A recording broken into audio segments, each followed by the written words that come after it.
Hi, this is Martha Chapman, and I am back for some more good food for our ears, for our eyes, and for our souls. So I'm going to read a small snippet of Matthew chapter 14, verse 22 through 23. It's real small, but there's a big, powerful message in this. Immediately after Jesus made his disciples get back into the boat and cross to the other side of the lake while he sent the people home. Afterward, he went up into the hills by himself to pray. May the Lord add a blessing to the reading and hearing of his word.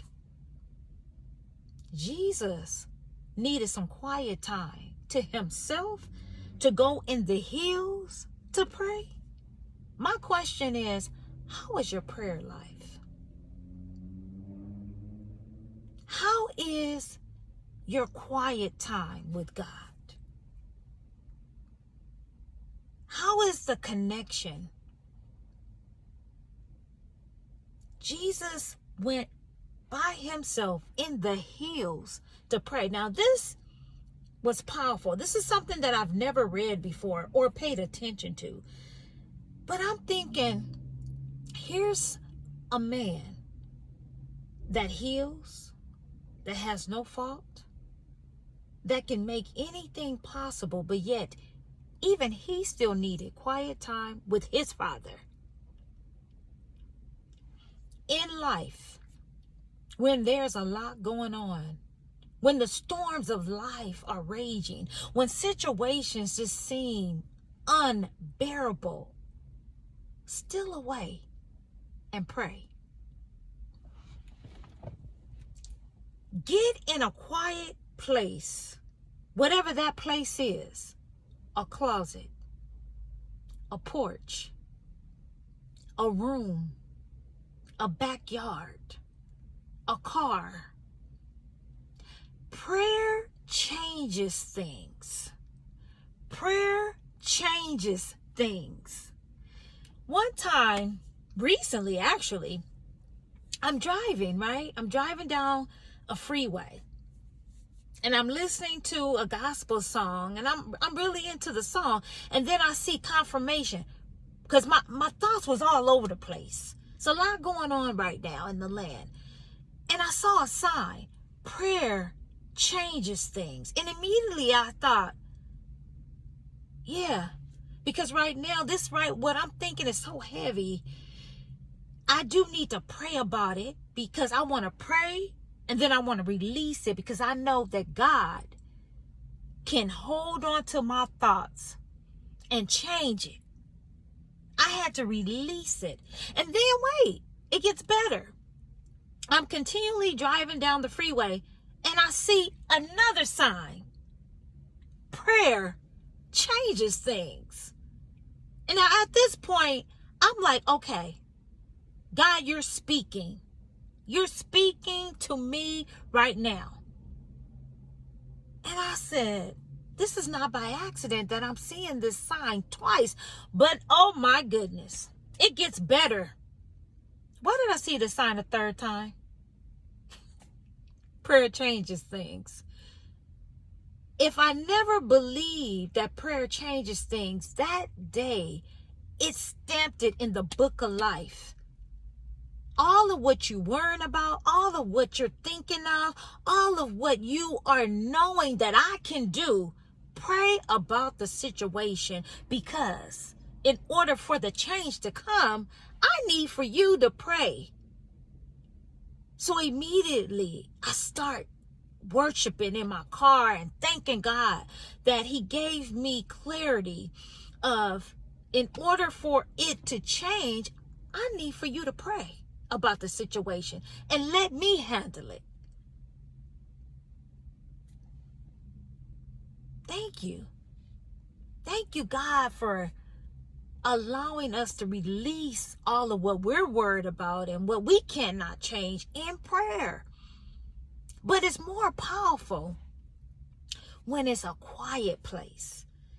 Because sometimes in that moment of prayer, you will hear a still voice that speaks back to you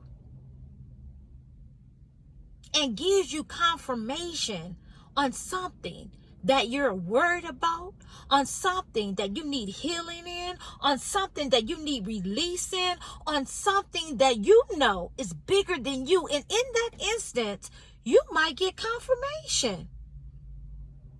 But it's something about the stillness in the room. It's something about the quietness in the atmosphere where change and confirmation takes place. Even Jesus needed to go in the hills to pray to his Father. It was some point when he was on earth where things got a little hectic, where things got a little out of control, where maybe he even questioned some of his abilities, and he had to steal away for himself to talk to his Father.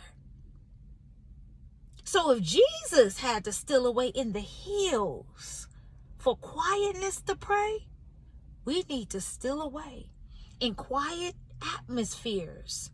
Still the atmosphere to get the answer, to get the peace, to get the closure, to get the pivot. Prayer changes things. Now that sounds real cliche, huh? Because I heard that a lot when I was growing up. Oh, prayer changes things. Prayer changes things. But you know what? Prayer changes things. Don't talk about it. Don't pout about it. Don't complain about it.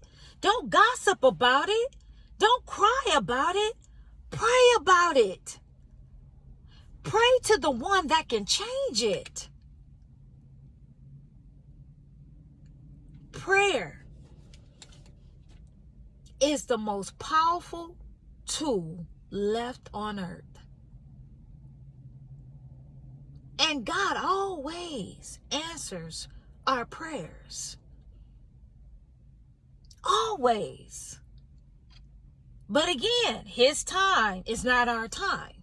But he always is on time, and he always comes through. You know that saying, weeping may endure for a night, but joy comes in the morning? What that summation is that the morning is your answer. When your answer comes, it's morning time. Prayer changes things. Prayer changes people. Prayer changes hearts. Prayer changes outcomes. Prayer changes situations. Prayer changes things. And I'm grateful that it does. Because when things get heavy and life get real, instead of standing, bend. Give it to God and leave it where you prayed. Don't pick it back up. Leave it. Burdens get heavy, leave them in the throne of God. Because he can handle it. He can change it. And he can make everything right. He can make the wrongs to right.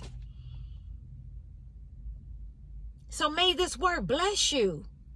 May it give you more of a relational stance to want to pray. May it remind you that prayer is and will always be the go-to. And may your life continue to be strengthened through your prayers. So with that being said, continue to believe that your situation will change, because prayer, what? Changes things. Please like, subscribe, and comment, and share it with someone that you want to bless this word with. But in the meantime, until the next time we see each other again, Keep shining.